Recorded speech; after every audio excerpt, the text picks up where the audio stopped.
jërëjëf dañ leen di remercier bu baax a baax ci teewaay bi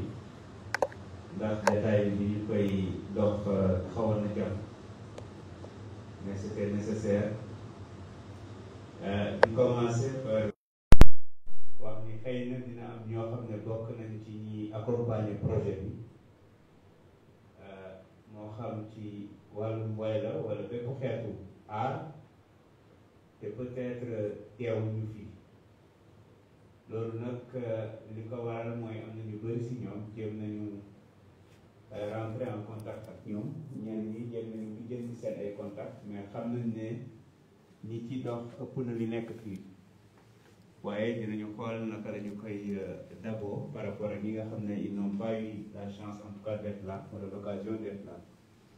li am solo rek mooy wane ne nous sommes reconnaissants ci li nga xam ne def ngeen ko te bi ngeen koy def c'était pas évident comme ni ko Ibrahima waxee ça veut dire que dafa am benn idéal bu ngeen gëmoon loolu duma ci sori ndax dinaa bàyyi le président de PASTEF mu ñëw ci mais daal dañ leen di remercier parce que man dama jàpp ne ci parti bi man ngeen gën a liggéeyal en tant que chargé de communication donc li ngeen doon def xëy na maa ci gën a profité moo tax je tenais particulièrement à vous témoigner en tout cas toute ma reconnaissance mais à vous remercier aussi donc di leen dalal di leen bàyyi nag ak xam naa ne ki nga xam ne moo tax ñu way xam naa bu doon mën ak Abbas moom du ñu bëri ay chanteur quoi jërë ngeen jëf.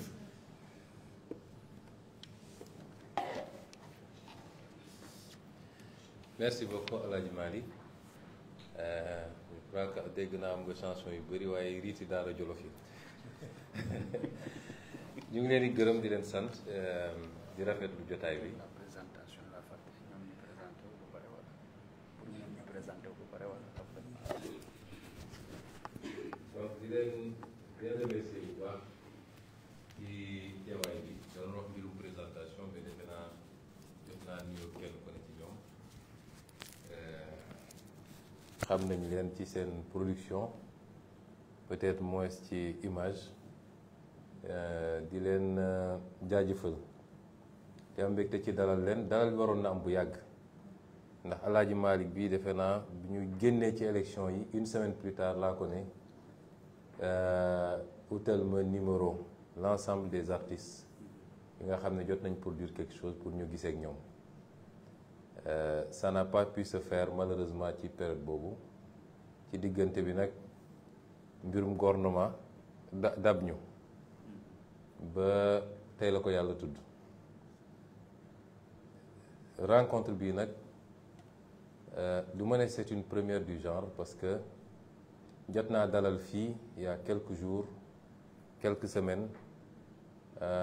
ñenn ci ñi nga xam ne ay xale yi ñu jotoon a jàpp la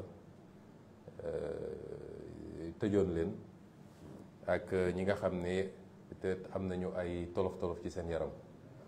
Je crois que ça fait une quinzaine de jours wala maximum 3 semaines dalal naa leen fii ñu waxtaan. lu jiitu loolu dalal naa fii waa sécurité bi nga xam ne kenn umpalewul seen taxawaay yi ci suñu wet depuis des années et des années ci conditions yu métti dalal naa leen fii ñu waxtaan.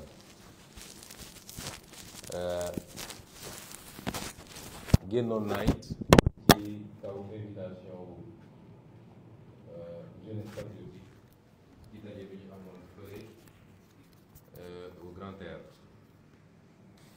su may wax activité yooyu dafa fekk mu doon activité yoo xam ne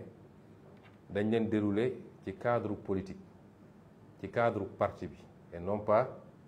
ci cadre état bi parce que baax na ñu mën a ràññetle ñaar yi parce que yàqkat yi dañuy bëgg a entretenir la confusion. Nous on a fait des options depuis très longtemps xam nañu lan mooy état xam nañu lan mooy cëram bu ñuy jëf ci cadre état xam nañu lan mooy réglementation bi ñu yem ci loolu bu ñu paree ci loolu boo war a dem defi suñuy politique donte loolu lu nit ñi tàmm fii dañuy summi mbirum état teg ko fële dem def suñu mbirum politique et c'est pourquoi recevoir ma leen primature mënoon naa ko waaye defuma ko. activité yi activité politique la ci cadre parti politique Pastef bi nga xam ne man maay président bi. El Malick mii nekk ci bureau politique bi chargé de la communication, Abbas Fall mii nekk ci bureau politique bi chargé de l'organisation. bu doon dañuy jëf ci cadre état bi loolu mbirum président Bassirou Diomaye Faye la man may simplement le premier ministre.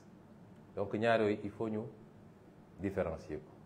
Donc c'est pas le premier ministre qui vous accueille aujourd'hui, c'est le président de Pastef les Patriotes. donte yàlla def na ñu dox ba ñaar yooyu am fu mu daje ci jën, mais il faut que toujours ñu koy ràññee. Solos rencontre bi du rek ñëw pour remercier leen wala féliciter leen. Souvent peut-être le terme de remerciement sax mën na bañ a approprié ndax ñun bu ñuy dugg ci politique dañoo woote patriotisme, gëm suñu réew, xeex ngir réew mi, joxe suñu bopp ngir réew mi. bañ koy door lu tuuti lañu woon ci lim, daanaka ñu ne fii yépp autour de la table kenn fekkewul bañ koy door, y compris ñi nga xam ne yàgg nañ ci parti bi. lu tuuti woon la woon ci lim, matuñu woon 10 personnes. ñu sumb ko gëm ko tamit. suñu yàlla may ñuy dox di wax ak sénégalais yi, ay nit di ci gis seen bopp, di ñëw di yokk ci mbir mi ba tey ñu am majorité ci Sénégal, dañuy dellu sant yàlla.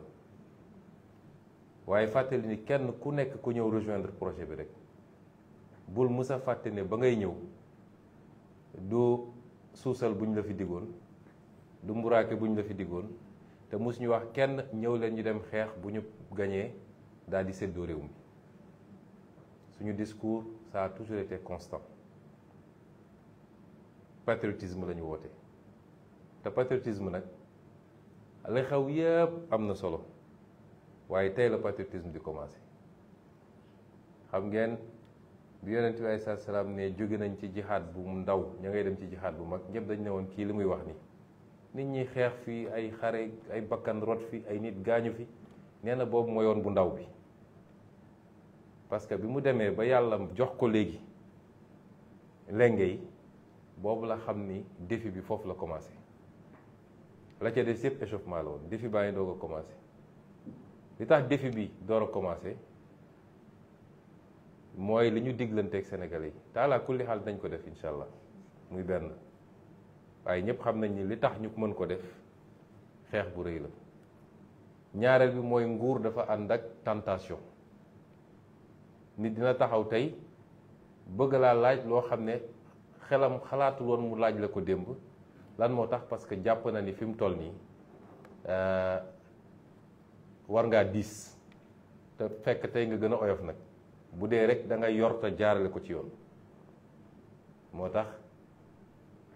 liggéey bi dëgg-dëgg mu ngi door kon daje bi du rek pour ne ñu ngi leen di féliciter ñu ngi leen di remercier parce que liggéey bi am na solo te production artistique dafa mën na yóbbu mbir fu ko leneen mënul yóbbu dafa am solo kenn ku ne ci yéen mënul xam li mu jot a produire moom ban impact la am ci liggéey bi parce que am na koo xam ne peut-être discours Ousmane Sonko sax du ko déglu wala su koy déglu du ci comprendre dara waaye bu gisee kenn ci yéen taxaw jaarale ko ci beneen yoon ci lay gën a am attention pour déglu loolu dafa am solo ci liggéey bi moo tax seen contribution apprécier nañ ko à sa juste valeur ñu leen ciy féliciter bu baax parce que it kenn ku ne ci yéen bi muy jël engagement am amaana am na fu gënoon a tooy foofu su fa demoon poosam dina diis lool ci jamono joo xam ne ñun suñu dara leeruloon bëri na loo xam ne am na fii ñoo xam ne 2017 la ñu génne seen clip suñu première élection législative kenn xamuñu woon maa ngi fàttaliku lan ñi way Sonko neexu lanam dëggu Mike waaw ñoom ñoo njëkk a génne defe na 2017 ak beneen son boo xam ne Casamance la buñ daan def suñu campagne yor suñu pick-up boobu yooyu lañ ci daan teg loolu yàgg na ba ñu génnee te jamono bi ñuy génnee man ak président Diomaye ñu nga woon fii tëdd à côté daan après laa doon gis yu bëree te xaw ma leen xamuñu ma loolu c'est très appréciable te xam naa ni benn bu nekk ci li ñu produire am na impact bu mu am ci mbir mi kon ñu ngi leen ciy féliciter bu baax waaye loolu mooy li gën a ne tuuti ci li tax ma ne nañu daje tey li tax ma ne nañu daje tey point de départ la ci la reprise des activités politiques ñu yaakaaroon ni léegi poste premier ministre tax na Sonko amatul jot politique ba ñu ne ci comme on dit quand le chat n'est pas là ñu ne ci di cëppi-cëppi dañu xam ni activité politique yi reprendre te xamante nañu nag waaw xamante nañu bu baax bëgguma ci wax lu ëpp waaye nañu xam ni activité politique yi reprendre na te daje bi mooy départ bi yeneen composante yépp nitu diine yi nga xam ne ñëpp gis nañ seen taxawaay ci télé yi ci rajo yi demee noonu bu soobee yàlla bu ñu jógee ci màggal gi naa leen dalal ñoom sax defe naa yendu laay def ak ñoom parce que artistes yi ñemewuma seeni dànq mooy bañ dépense bi xaw a bëri jeunesse bi yenn organisation de jeunesse yenn organisation féminine yi en tout cas toutes les composantes loolu bokkul ak les activités les actions sur le terrain parce que man nag tëju ci bureau yi taal clim man xaw ma ko de waaw lañ ci war a def nag dañ ko def jaadu woon na ci lii ñu traversé ñu ne la réew a ngi nii ak réew ni mu toll nga war koo jël ci condition xam ne néew na Sénégalais yi xam li xew waaye dinañ ko xam ci fan yu néew soreetul waaw teel a xulo jaru ko woon léegi mbir yëpp leer bu soobee yàlla mais jaadu woon na ci conditions yi ñu jël un peu de temps ci gannaaw son excellence le président Bassirou Diomaye Faye daal di sëgg tuuti ci liggéeyu état bi parce que nit ci jamono ju ne da nga war a xam lan mooy farata lan mooy sunna lan mooy afdal bu farata jotee nga bokk fi dem def sunna xamal ni amoo dara wala amoo lu bëri ba ñu sénégalais yi dénkee réew mi la ñuy xaar ci ñun tey di ko xaar ci ñun dans 2 ans di ko xaar ci ñun dans 5 ans mooy lan la ñu def ci réew mi loolu la sénégalais yi di xaar ci ñun te sénégalais yi nag ëpp nañu Pastef la ñu àndi ci pouvoir la ciy sympathisant moo ci ëpp li ciy partisan parce que noonu la politique di doxee dans tous les pays du monde bëri na ay sénégalais yoo xam ne faruñu ci benn parti jëluñu carte membre benn parti waaye dañuy seet d'une élection à une autre ñu seet lan moo leen doy li ëpp ci ñu voté pour ñun en 2024 boo moytul 2029 keneen la ñu voté loon 2019 keneen la ñu voté loon 2017 keneen la ñu voté loon donc il faut pas qu'on se trompe de perception nañu xam ni lañ ñu dénk ëpp na parti politique donc suñ ñu dénkoon càmbaraguñu réew mi defaguñu état des lieux bi xamuñu lu baax ak lu bon xamuñu yàqu bi fan la toll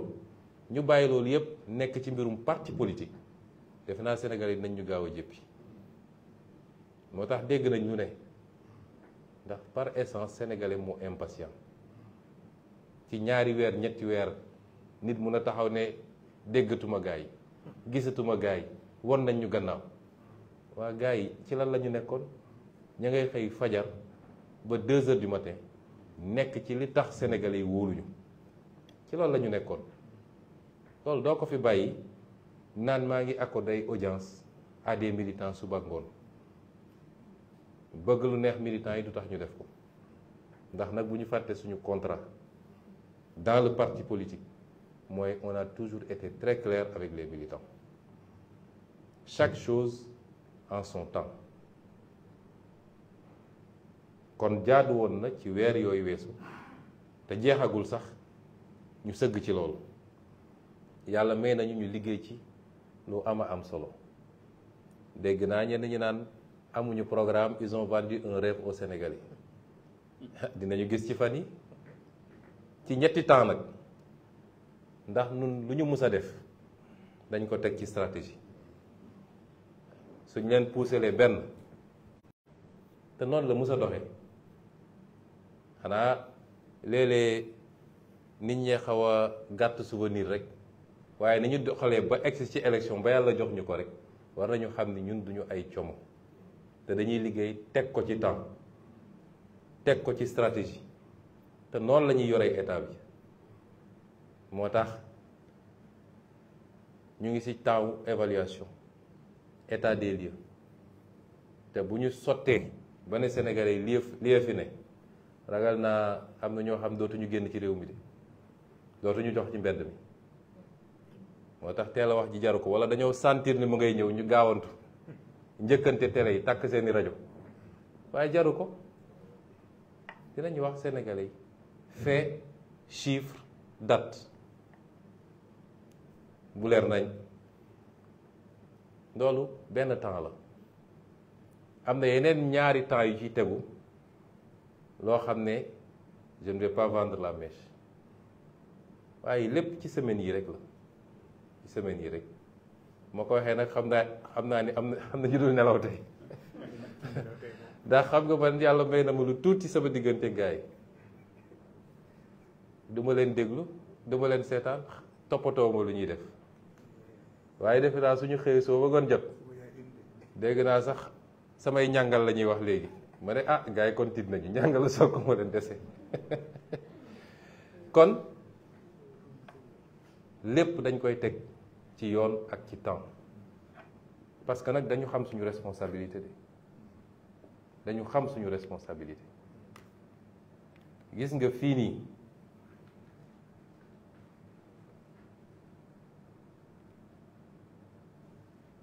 waxal ma kii mu ñëw ubbil ma bureau bi ci gannaaw gis nga fii li ma bëgg a dalal xelu militant yi mooy kenn gënuñoo xam lan mooy projet bi ndax ñoo ko togg ñoo ko sumb ñoo ko bind kon kenn gënuñu koo xam muy benn ñaareel bi kenn gënuñoo xam le sens de notre engagement kenn lay yàq projet bi mun na jóge ci ñëpp ba mu des ñun ma dalal nit ñi ñu ànd ak tey ak dal ndax xam nañ fi ñu jëm leer na nañ te dinañ fa yegg bu soobee yàlla kon responsabilité bi ñu am ñun xam nañ ko te li ci gën a néew waaye moo ci li ci gën a fort en même temps mooy ay ndaw joxe nañ seen bakkan pour que Sénégal change dama xamul ndax nit ñi comprendre nañu sensu loolu su ma déggee ñu toog fii di wax ay waxu matériel ay waxu poste ay waxu dama naan nit ñi est-ce que comprendre nañ ils n'ont pas compris man amul jour bu may xëy te sama xel du dem ci loolu amul jour bu ma tëdd guddi te sama xel newul ci loolu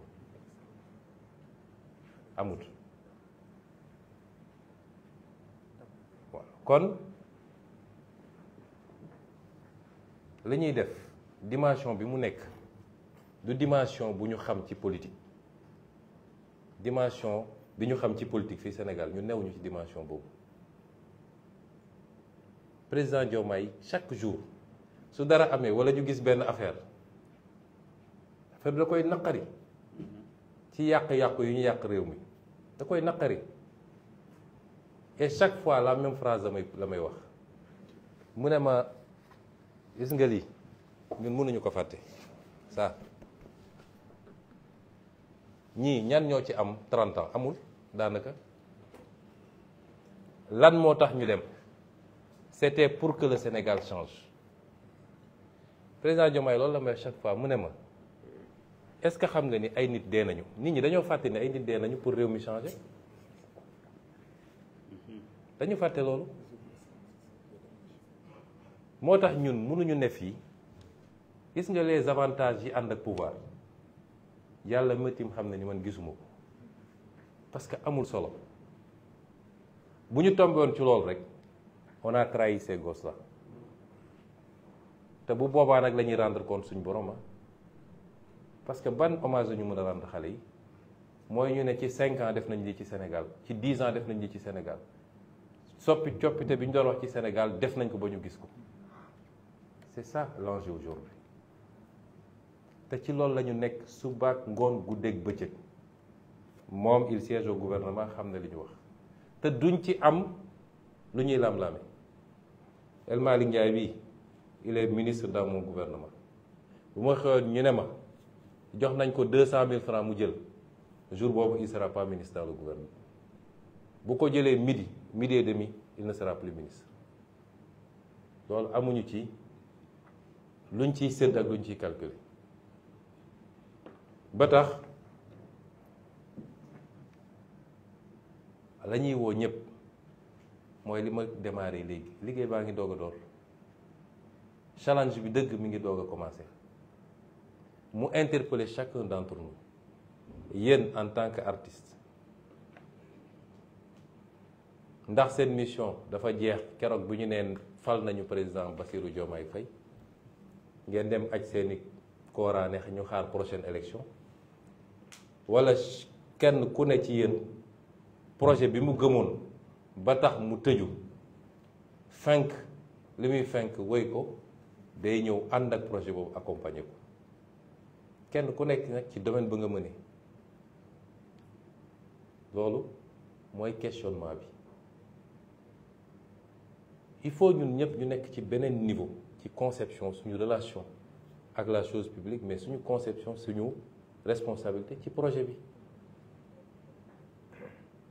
kenn ku nekk la taxoon nga dugg ci gëm ko ba am loo ci def tey nga war a gën a takku nag ndax bu doxul suñu échec la ñun ñëpp dinañ ma ci tudd nañ ci tudd président Diomaye waaye dañ ne ah yow de yaa fi woyoon tàgg gars yi ne suñ leen joxee réew mi gis nga fi mujj kenn ku ne suñu responsabilité la moo tax tey la ñu war a gën a takku ci naka wax naa leen ni ay temps la gars yi dañuy wax état de grâce état de grâce c'est pour les faiblards ñun soxlawuñu état de grâce état de grâce c'est pour les faiblards ñun ba ñuy nekk parti politique opposition amuñu état de grâce dañoo judd rek ñu dal suñu kaw ñun ñooy parti boo xam ne su doon xale la dafa judd rek dox jàngul toog jàngul ràmm parti bu dëgg du 2014 2015 ñu dal sa kaw 2016 ñu dàq la sa liggéey noonu ba fi mujj ñun soxlawuñu état de grâce ñiy wax ay état de grâce va bientôt se terminer déedéet na bar kuy opposé wu rek génnal ñun soxlawuñu état de grâce loolu mbirum tapet la ñun xamuñu loolu ñun cooki la ñu xam dans le bon sens du terme nag du ñu tooñ kenn mësuñoo gis ñu tooñ waaye ku ñu tooñ fekk ñu fi loolu la ñu xam te réew mi noonu lañ koy yore mooy ku bëgg a opposé wu bu mënoon nga commencé sax balaa prestation de serment président Diomaye ndax ñoom seeni opposition yëngaluñu opposition saaga meeg egg yu dem ñun yooyu yëngaluñu opposition boo xam suba ba ngoon jot sa yaakaar yëpp mooy kañ la problème di am diggante Diomaye ak Sonko ñooñu yëngaluñu ñun dañuy tëdd nelaw de ces deux opposition boo xam ne ñay ténor yi kenn ñemewu cee génn wax waaye da ngay dem fay nit ne ko jógal wax ñooñu nag ñooy les agneaux du sacrifice ndax ñi ñuy fay naan leen jóg leen wax lañ leen xamee mooy xaste ak saaga nañu xaste nañu saaga et puis dama jàpp ni ñenn ñi dañoo gëmagul ñoom nekkatuñu pouvoir quoi topp ci nit di saaga mu muñ ba ñëw ñu jox ko doole nga ne damay saaga aywa te kuñ ci ne ñuuj nag doo gis gars yi avocat sax doo ko gis gars yi mënuñoo xeex de ñii li ma ne benn lacrymogène la gars yi xaaj ñeent sànni leen ñu soj ñoom ñëpp mbir maa ngi nii nun amuñu problème na métti rek mais état de droit la ñu wax ku ñëw ne d'accord maag agriculture bi niñ ko doxalee wala napp gi wala càmm gi wala jàpp naa Ousmane Sonko avec des preuves jël na xaalisu réew mi c'est ton plein droit loolu amul benn problème mais xëy rek topp ci ay nit nekk ci seen der nekk seen vie privée dugg seen njaboot lu bon lu ne nga wax ko waxoon naa leen ko grand théâtre dégguñu am nañu mos nañu continuer noonu rek loolu dina jeex ci réew mi de wala dem fay nit ne ko bindal ma El Malick laa bëgg nga xasal ma ko wala nga détruire ko loolu dina jeex ci réew mi parce que dafa dul yoon nañu waxante dëgg te il faut ñu comprendre yi nag bañ ko doon def mu yomb ci ñoom ndax ñoo yoroon lenge yi am ñu leen boot ne leen defal loolu soppiku na kenn du fi instrumentaliser kenn mais dinañu def politique opposé wu dans le respect mutuel loolu moom dina am débat d'idées ku ci wóolu sa xam-xam man je suis prêt à tenir des débats avec tout le monde débat sur les politiques publiques sur l'État sur nos ressources naturelles sur nos finances publiques sur leneen ko bëgg ñu débat loolu amul problème mais yenn yi moom dootul mën a am ci réew mi ba tax nag ñun soxlawuñu état de grâce ndax xam nañ lañ yor xam nañ fi ñu jëm tekk-tekkaaral bii ngeen gisoon tekkiwul faiblesse tekkiwul dara ci étape yi di ñëw nag yu bëri dina ci am te composante bu nekk il faut mu jouer rôle am référentiel bu bees bi nga xam ne moom la ñuy togg muy le nouveau référentiel des politiques publiques ndax PSE ñun mosu ñoo d'accord ak PSE yàgg koo critiquer PSE pare nañu Sénégal pare na ak PSE ñu ngi naan gars yi amuñu programme ñoom liñ doon liggéey ci ñaari at ñun dañ koo liggéey ci juróomi weer ndax entre phase dama bëgg yooyu mu leer parce que dañuy essayer intoxiquer Sénégalais yi avec une mauvaise foi extraordinaire réew moo dem ci àdduna candidats yi dañuy ñëw présenter un programme mais bu yàlla defee nga gagné programme boobu da nga koy opérationnaliser programme bi nga def dafa génne les grands axes de ta vision mais boo demee ba yor léegi réew mi ca ngay opérationnaliser nag def beneen document bu gën a détaillé boo xam ne day méngóog les données les chiffres que tu ne pouvais pas avoir ba ngay nekk ci opposition mais bu collé ak sa programme yéen a ngi fàttali ko président Abdoulaye Wade bi ñu ko falee programme soppi la andi woon il lui a fallu combien d'années pour génner la stratégie de croissance accélérée 3 ou 4 ans je ne sais pas ki fi jógee président Macky Sall yoonu yokkute lañ ko fale woon il a fallu 2 ans pour mu génne PSE bi te dafa dem fay 3 milliards un cabinet étranger mu defal ko ko ñun fay ñu dërëm avec l'expertise locale en 4 mois on va vous sortir un document d'opérationnalisation ñu ne ci télé yeeg rajo yi le projet n'existe pas léppi bu ñu génnee document bi dans les prochains jours ci anam boo xam ne kenn ku ne ci yéen bu ko gisee dina xam ndax lii dina changer Sénégal du ko changer référentiel boobu nag bu ñu ko génnee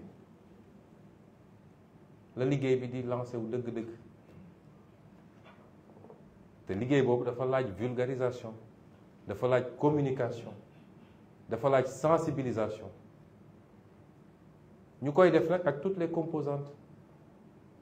civisme service civique citoyenneté communication il y a un bureau spécialement à la primature pour ça ak yeneen kon kan moo gën a yomb kan moo gën a am facilité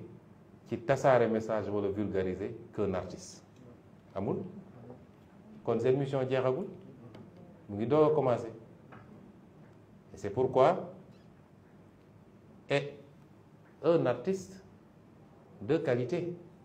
parce que ñi ma fi gis ñëpp am nañu niveau téye document bi lire ko comprendre ko jukki ci benn fànn ne lii bëgg naa ci waxtaan ak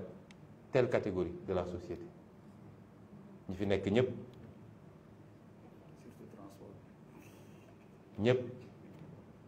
waxuma waxu transport donc noonu la ñuy xaar ci suñu nee dañoo bëgg qu'on continue ensemble l'aventure ne s'est pas arrêtée le 24 mars pour les uns elle ne s'arrêtera pas d'ici des décennies bu soobee yàlla il faut qu'on continue ensemble cette aventure te kenn ku nekk ñu xool nuñ ko ciy impliqué nu mu ciy gisee boppam doon un acteur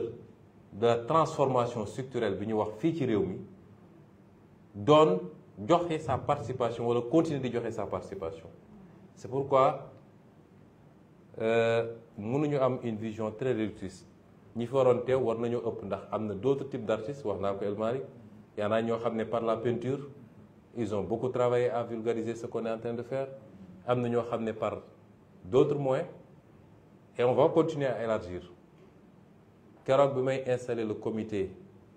pour célébration Thiaroye 44 nga xam ne c'est une obligation mémorielle pour nous mënuñu continuer de subir l'histoire même quand elle nous a été imposée par le sang ba pare duñu rétablir la vérité historique ba suñuy doom ak suñuy sët xam li fi xewoon mën a jël matuwaay pour mu bañ a amati mais biñ ciy wax posé nañu débat boobu le rôle des artistes ci loolu le rôle des artistes tey artistes yi fi nekk peut-être ñoom la ñu taamu parce que je voulais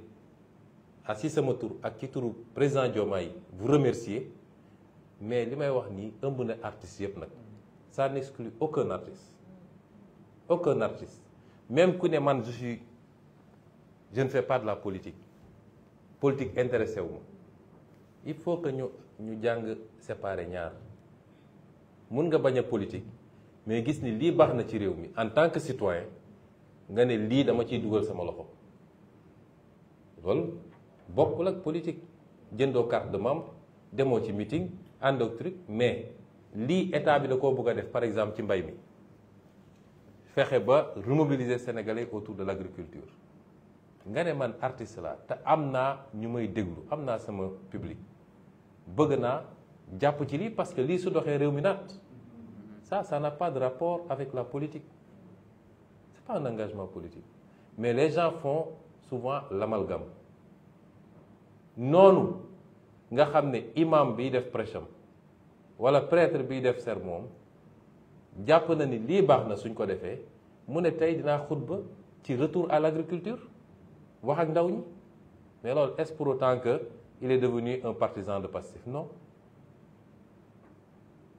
parce que am na loo xam ne bu doxee ci programme bi Sénégal yëpp la doxal duñ fi defar hôpital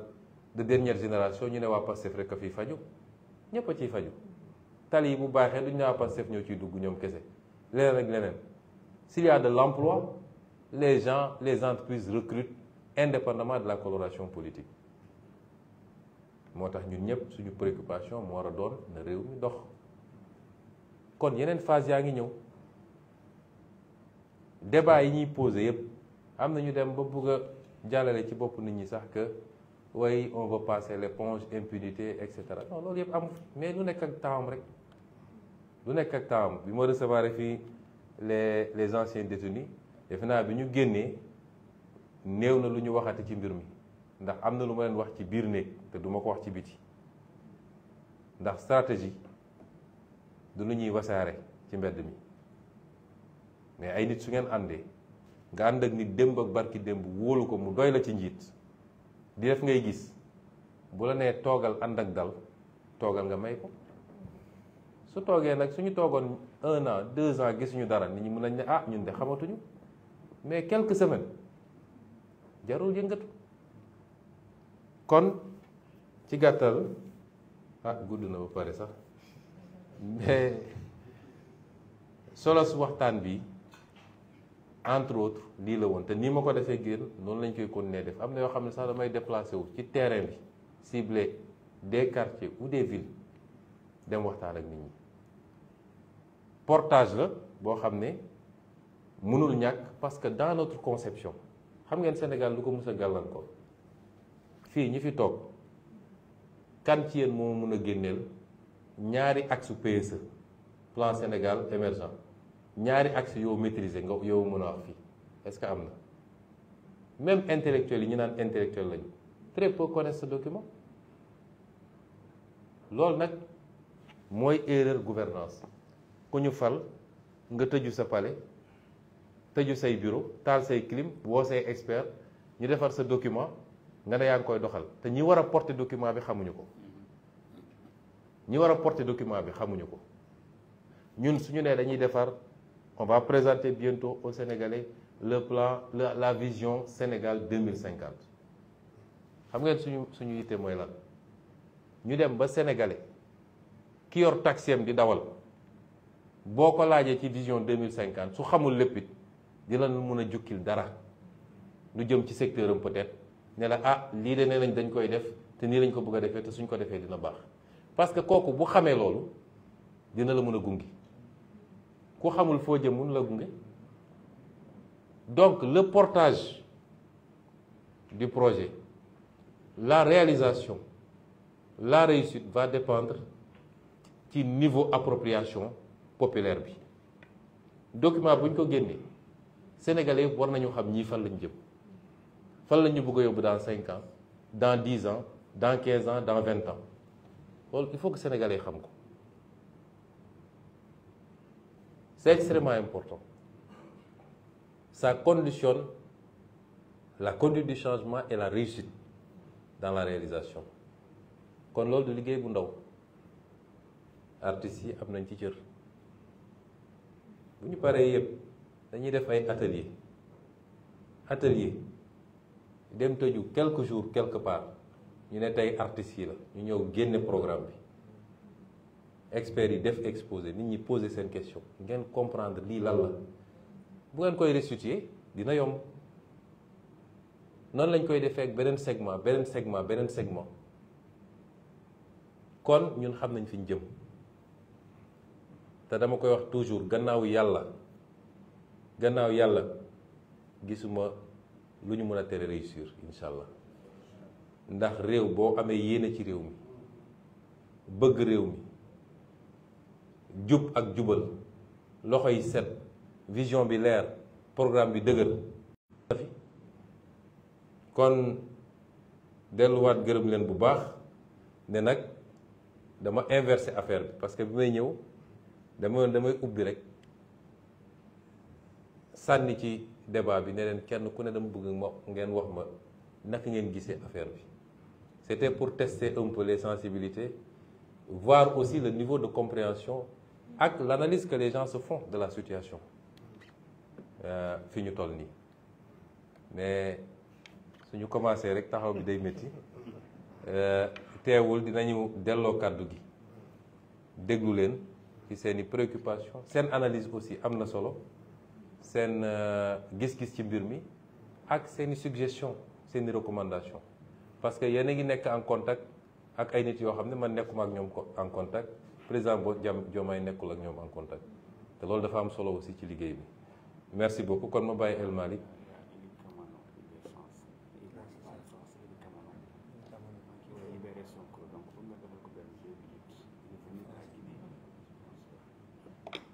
Ah, Monsieur Kamano, vous comprenez Wolof apparemment. Bon, en résumé, mais je vais faire le résumé pour vous. Quand je me réjouis de vous voir ici, ça nous réconforte dans notre perception panafricaniste. La Guinée, le Sénégal, la Côte d'Ivoire, le Mali, Burkina, sommes les mêmes pays. Et nous devons aujourd'hui prendre la hauteur par rapport aux enjeux qui nous interpellent. Souvent, nous retombons dans les mêmes pièges qui, in fine, ne concourent qu'à une chose, diviser encore les Africains plus qu'ils ne le sont. Sur des détails, tel a dit ceci, tel a fait cela, nous ne sommes plus panafricains, nous ne sommes plus ceci. Vraiment, on doit dépasser cette étape-là. C'est pourquoi je suis très content de vous voir ici. Et en résumé, ce que j'ai voulu expliquer, j'ai tenu à rencontrer une petite poignée d'artistes sélectionnés par rapport à leur engagement à nos côtés durant les moments où ça a été extrêmement difficile, extrêmement dur. Et ils ont été là. Et par leur production artistique, ils ont donné quand même une certaine portée au message. Nous savons tous qu'il n'y a pas meilleur moyen de véhiculer un message que l'art, dans toutes ses formes. Donc c'est pourquoi cette réunion marque en réalité dirais-je encore, la reprise des activités politiques. L'erreur qu'il ne faut pas faire pour l'acteur politique, c'est qu'une fois élu, on se coupe de tout. Pendant 4 mois, on a été obligé effectivement de faire une retraite stratégique pour nous pencher sur l'état des lieux qu'il fallait faire. Quand vous venez d'hériter d'un pays, il faut faire l'état des lieux et de manière très sérieuse. Mais cela n'a jamais signifié pour nous une volonté de nous couper de ce qui fait notre essence, c'est-à-dire un lien particulier que nous avons avec nos bases, mais un lien particulier que nous avons avec la majorité du peuple sénégalais. Et nous allons reprendre ces activités. Cette rencontre d'aujourd'hui était une première simplement, et j'ai voulu le faire avec les artistes. Mais au-delà des remerciements et des encouragements, c'est leur dire que la mission est loin d'être terminée et que c'est maintenant qu'elle commence justement. Que nous allons dans les prochains jours présenter le nouveau référentiel des politiques publiques qui doit se scinder en plusieurs étapes, une vision sur 25 ans, mais des déclinaisons quinquennales et décennales. Et nous voulons cette fois-ci que cette vision, ces programmes ne soient pas l'apanage de quelques élites enfermées dans leur bureau. Il faut que ce soit le plus vulgarisé possible. Il faut que toutes les masses puissent s'approprier ce référentiel pour pouvoir accompagner le mouvement. Et c'est pourquoi nous considérons que les artistes que vous êtes doivent continuer à avoir cet impact par leur production. Prendre le temps de s'approprier eux-mêmes le document dans ses grands axes, mais pouvoir, par leur production, nous aider à vulgariser et à continuer à embarquer le maximum de Sénégalais, à faire bloc derrière le régime qu'ils ont choisi, derrière le président qu'ils ont élu, de manière écrasante et dès le premier tour, ce qui est une première au Sénégal pour un opposant. Et c'est assez symptomatique de l'espoir que les Sénégalais ont placé en nous, derrière le gouvernement dont j'ai l'honneur d'être à la tête, derrière le mouvement qui va être porté par l'État, mais qui n'a d'autres préoccupations, à la limite d'autres obsessions, que de transformer structurellement et qualitativement ce pays pour que les Sénégalais puissent avoir puissent satisfaire les mêmes aspirations que tous les pays qu'on envie aujourd'hui et qui justifient que nos jeunes continuent à prendre les pirogues pour essayer de rejoindre ces pays. Et nous faisons ça avec beaucoup d'abnégation, beaucoup de passion, en souvenir de tous ces gens qui ont perdu leur vie, qui ont perdu leur santé, qui ont perdu leur travail, dont les foyers ont pu éclater à cause de leur engagement. Au nom de tous ces gens-là, nous n'avons d'autre choix que de réussir. Et je puis rassurer les Sénégalais que s'il plaît à Dieu, nous allons réussir cette mission. En tout cas, vous êtes invités à continuer également à nous accompagner dans ce travail, au même titre que tous les autres artistes. Et je terminerai par dire que, effectivement, ces artistes qui sont là ont été triés par rapport à leur engagement à un moment bien précis, mais le message est plus large et s'adresse à tous les artistes du Sénégal, de l'Afrique même, que nous leur tendons la main dans le sens bien compris de l'engagement patriotique, du don de soi pour la patrie, pour qu'ensemble nous puissions enfin changer les choses profondément, qualitativement et structurellement. Merci. Il faut faire la distribution. Ouais.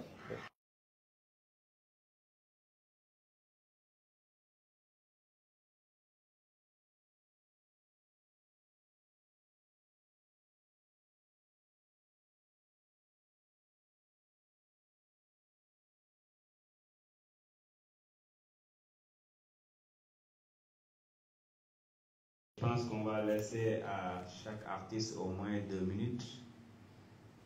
pour une petite prise de parole ou une réaction en tout cas. Donc en tout, en principe, on a 14 artistes, plus les accompagnants.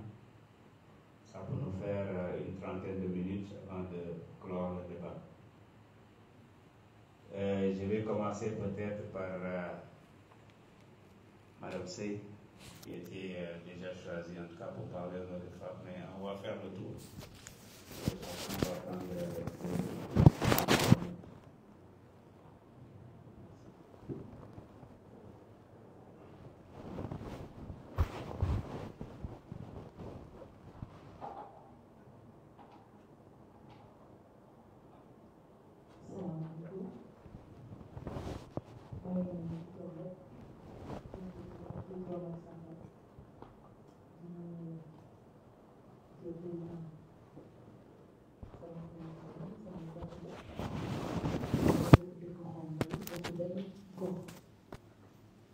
mu xam ko première fois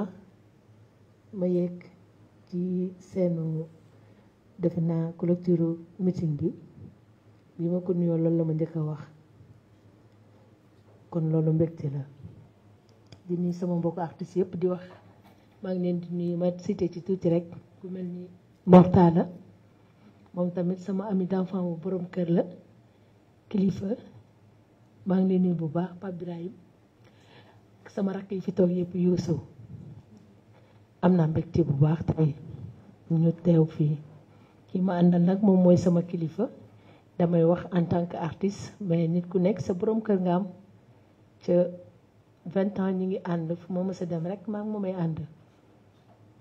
bari na lu ñu recevoir ca bu ci nekk ñooy ànd kon tey bu ma premier ministre ma bokk ci artistes yi bokkoon nag ci ñi ko gëm dama ci jàpp tuuti rek bi affaire bi amee fi mu toll sama borom kër moo ma woo mu ni ma ñu taal oto bi génn ñu dem lu bari sax mu ni ma yaay wax ni Sonko da ngeen a dëkk li ma mën a wax ci ay maamam néew na Sénégal ci artiste bu ko mën a wax ci ay maamam ci yaayam ñi ko jur ba ci maamam dama ko xam mais wayewu moon foofu mu ne ma nañ dem studio ma def frais di studio yi fay la yow woykat bi sax nga woyal ma sama waa ji di waral man sama woy ci sama borom kër la jógee parce que boobu nga engagé wu dis na donte artiste nga mais di nga sóoraale mais moom daf ni ma non nan dem studio ma fay studio fay musicien fay la yow artiste bi sax nga woyal ma parce que foofu rek la ngëm-ngëmam toll woon donc moo ko defee tamit am ci ay retour yu bëri fii Sénégal bokk naa ci artistes yi ëpp lu ñuy génn def naa 17 pays depuis 2006 maa ngi nekk ci showbiz 17 pays def naa ko mais nekk suñu coin di liggéey mais bi ma woyee ci projet bi retour yi ma ci am man ak yàlla rek ñoo ko xam ak sama borom kër ni saa yi ma dem Amérique sax def sama programme ba pare nit woo ma ndax jëmmam lu ci mel ni Columbus bari na ay Boston New Jersey damay dem hors sama liggéey mais su ma paree ci sama liggéey juste rek da ngay gis fu nekk la ma nit di invité yi dawa say ñëw bokk Pastef foog nga ñëw añ seeg man kaay ma defal la bon départ donc def nañu mbir mais laataay jotaay bii mbir moom mi ngi doon fay waaw loolu sant la bu baax sax 17 pays yoo xamante ne waxatuma Sénégal ay sama dama koy yóbbu jor fu ma toll samay passeport yu jeex donc du doon lu basé wu ci nit mais booy def dañu toog fii rek mu ni ma léegi def te yàlla tax dina fay moom daf ko mës a gëm dafa am bés boobu dafa toog ñu toj verre bi mu xëy ni ma duma tëdd tey ci journée bi te gisuma sama président dem ba gisanteeg moom nuyonteeg moom ma ne ko sa goro la donc loolu ngëm-ngëm la mais bu yooyu yëpp weesoo nag ma ñëw ci li nga xamante ni moom mooy suñu liggéey dafa bëri nguur bu fi jaar te respecté wuñu dëgg-dëgg culture te ñun ñi nga xamante ni ñu ngi yëngu ci culture di génn di porter drapeau bi fu nekk dañuy gis suñu yeneen dëkk yi ni ñu gën a avancé ci wàllum culture bari na dama koy wax Mor ma ni ko fekk dañu dem Washington ñu gis defe naa Davido la di fa jouer ñu dem ba tëj porte yi ni kenn mënatul dugg mais pourquoi pas ñun Sénégal mënuñu am lii déjà bu ñu wut visa dafay metti dafay métti trop ci artistes yëpp nag da ngay gis artiste boo xamante ni renommé la mais pour mu déposer visa ñu jox ko ci ni mu waree lu métti la dañuy am toujours problème yooyu mais loolu yow mi génn da ngay xam ni culture Sénégal dafa des lu bari dañu am ay woykat dañu am ay ndaanaan yu mag ci nekk yoo xamante ni dañ leen di xam mais tout le temps dañuy am ay problème yu bëri yoo xamante ne ay góor la ñu di ko mën a wax fenn en tout cas ñun bëgg nañ la fonk nañ la gis nañ sa taxawaay gis nañ sa njàmbaar mën a fal maire mën a fal ay directeur mën a fal président kooku loolu la diggoon nga ko gëm ñu yàkkam dina mu xam ñu mais ñun ñi nga xamante ni bëgg nañ la ci gëm nañ la te gis nañ bu baax tey sa xeex ak sa bëgg Sénégal ak sa naw sénégalais bi fi nekk nii bu ñu nee ñii dañu am faiblesse ñun ñi la gëm duñ ko comprendre parce que boo xasee ba gëm